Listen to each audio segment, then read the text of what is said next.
एक दिन ऐसा हुआ कि हम पांचों शैतान खाने की टेबल पर इकट्ठे थे। किसी ने एक बात कही, उसने कहा यारो बात यह है, फिस्को फजूर करके देख लिया, हमें सुकून राहत चैन नहीं मिला। ऐसा करते हैं कि हम किसी मजहब को पूरी तरह अख्तियार करें ताकि हमें सुकून मिले, चैन मिले। और उसको जाके बताया कि हम खलीजी ममालिक से आए हैं, हम ईसाईयत कबूल करना चाहते हैं। कहता है कि हमने तय कर लिया कि आज से हम शैतान के पुजारी हैं। अस्सलामु अलैकुम वरहमतुल्लाहि वबरकातुहू। बिस्मिल्लाह वस्सलातु वस्सलामु अला रसूलिल्लाह। मौजूद नाज़रीन इकराम, आज का किस्सा, आज का जो वाक़या है, ये एक ऐसे सऊदी नौजवान का है जो पहली मर्तबा अपने घर से अमेरिका आला तालीम हासिल करने के लिए जाता है। एक ज़माने की बात है, सऊदी हुकूमत जो बाहर लड़के पढ़ने के लिए जाते थे नौजवान, उनको $2000 हर महीना वजीफ़ा देती थी और उसके अलावा उनके घर वाले भी उनके साथ मदद करते थे। ये नौजवान जो पढ़ने के लिए गया, जिस वक़्त अमेरिका पहुंचता है, उसकी ख्वाहिश तमन्ना यही थी कि मैं सआदत हासिल करूं, खुशी हासिल करूं। वो कहता है कि मैं जिस वक्त अमेरिका पहुंचा तो यहाँ के माहौल और सऊदी अरब के माहौल के अंदर बड़ा फ़र्क था। सऊदी अरब का इस्लामी माहौल, मसाजिद, मदारस, दीन, इस्लाम, नमाजें, और यहाँ पर आज़ादी थी। कहता मैं नौजवान भी था, खूबसूरत भी था, रुपए पैसे की कमी नहीं थी। जिस वक्त मैं अमेरिका पहुंचा तो वहाँ पहुँचते ही मुझे खलीजी ममालिक से कुछ और लड़के भी मिल गए। कहता है कि हम 5 लड़कों के ग्रुप था, इकट्ठे हमने एक फ्लैट किराए पे ले लिया। यूनिवर्सिटी में दाखिला तो पहले हो चुका था। कुछ महीने, कुछ हफ्ते कह लीजिए, वो वहाँ के माहौल को समझने में गुजर गए। जब हम वहाँ के माहौल के आदी हुए, कुछ इंग्लिश पर अबूर हासिल हुआ, तो हमने इधर उधर मुंह मारने शुरू कर दिए। अमेरिका की रातें बड़ी रंगीन। कहता है कि हमने नाइट क्लब जाना शुरू कर दिया और रफ्ता रफ्ता हमारे दिल से अल्लाह का खौफ, अल्लाह का डर निकलता चला गया। शैतान हमारे साथ पूरे तौर पर शरीक था। हमें पूछने वाला कोई नहीं था। हम घर से हज़ारों किलोमीटर दूर थे, न किसी का खौफ, न किसी का डर। और फिर हर महीने हमें एक बड़ी माकूल रकम अखराजात के लिए मिल रही थी। ये सारी चीज़ें जो है, इसने मिलकर राह रास्ते हमें दूर कर दिया। कहता है कि वक्त तेज़ी से गुजरता जा रहा था, हम लोग फिस्को फजूर में आगे आगे बढ़ते जा रहे थे। एक दिन ऐसा हुआ कि हम पांचों शैतान खाने की टेबल पर इकट्ठे थे। किसी ने एक बात कही, उसने कहा यारो बात यह है, फिस्को फजूर करके देख लिया, हमें सुकून राहत चैन नहीं मिला। ऐसा करते हैं कि हम किसी मजहब को पूरी तरह अख्तियार करें ताकि हमें सुकून मिले, चैन मिले। सबने कहा बात तो बिल्कुल ठीक है यार। किसी ने कहा अरे यार हम मुसलमान हैं, इस्लाम से ज़्यादा बेहतरीन मजहब कौन सा है? एक ने कहा अरे हम कहाँ के मुसलमान हैं, इतने गुनाह करने के बावजूद कौन मुसलमान रहता है? और वैसे भी यारो बात यह है कि इस्लाम पर अमल करना कौन सा आसान काम है? कौन 5 वक्त की नमाजें पढ़े, जुमा की नमाज पढ़े, रमज़ान शरीफ के रोज़े रखे? बड़ा मुश्किल है। और फिर एक और बात है यारो, इस्लाम के अंदर शराब नोशी हराम है, म्यूज़िक हराम है, और हम तो इसके बगैर रह नहीं सकते। एक ने कहा अच्छा फिर ये बताओ कि कौन सा मजहब इख्तियार करें? किसी ने कहा सबसे अगर कोई आसान मजहब है वो ईसाईयत है, जो मर्जी करते रहो, कोई पूछ गुछ नहीं, शराब, जुआ, औरतों के पीछे, बस इतना है। इतवार के दिन थोड़ी देर के लिए जाओ, पादरी के यहाँ हाजिरी दो, उसके सामने अपने गुनाह को एतराफ़ करो, लो जी सारे गुनाह माफ। कहते हैं कि हमने बैठे बैठे वहीं पर तय कर लिया कि हम लोग ईसाईयत कबूल कर लें। हमारे घर के करीब एक चर्च था।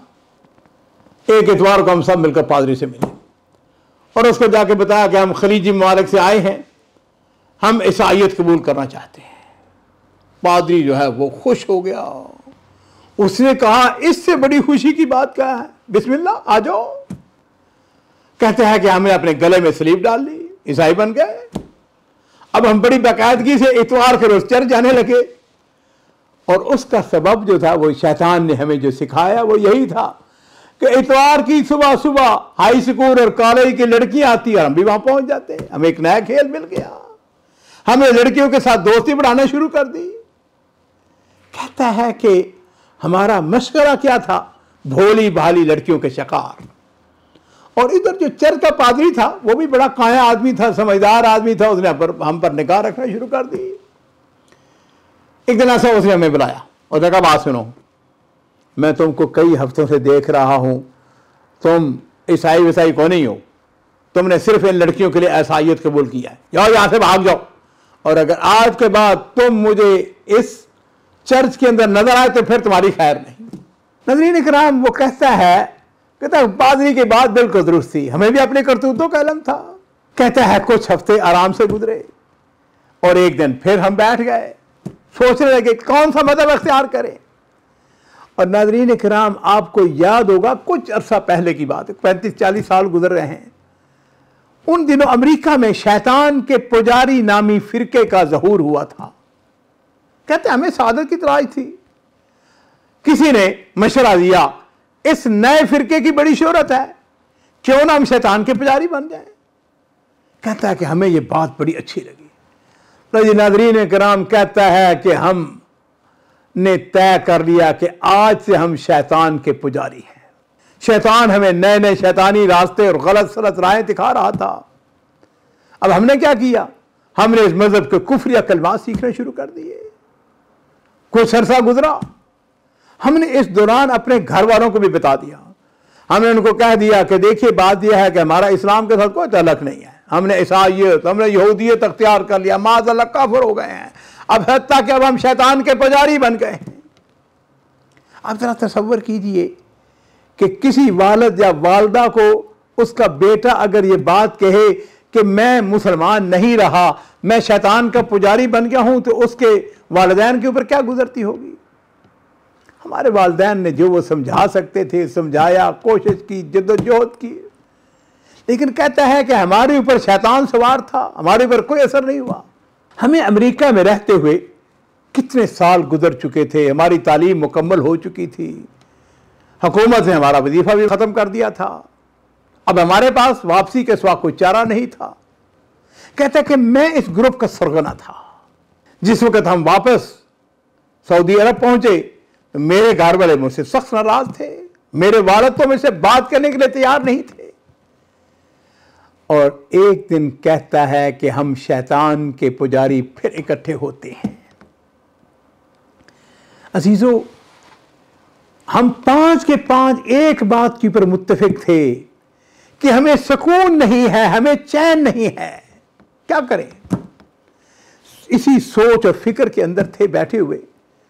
अचानक मुझे ख्याल आया, तो मैंने उनसे कहा साथियों मैं आपको हल बताता हूं। पूछने लगे क्या हल है।